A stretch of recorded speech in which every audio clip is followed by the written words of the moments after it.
Pendant toute mon enfance, j'étais fasciné par un portrait que tout le monde connaît, qui est la couverture de mon livre, le portrait célèbre de Hyacinthe Rigaud sur Louis XIV.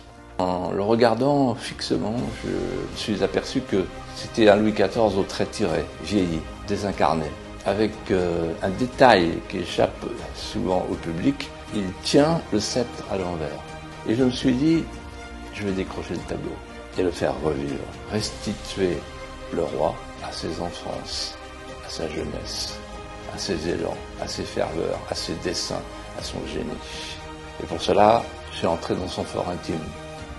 Je l'ai rejoint, là où son enfance l'a laissé. J'ai essayé de comprendre comment cet enfant pouvait être traversé par des sentiments d'angoisse, d'inquiétude, en croisant le regard de sa mère, le regard du cardinal, entouré de lance-pierres, qui venaient des douves du palais cardinal. Cet enfant avait peur. On veut être reçu à la Galerie des Glaces, on veut être reçu par le roi Louis XIV. Et l'empereur de Chine lui dit, vous êtes le roi du monde. J'ai voulu écrire la vie du roi du monde.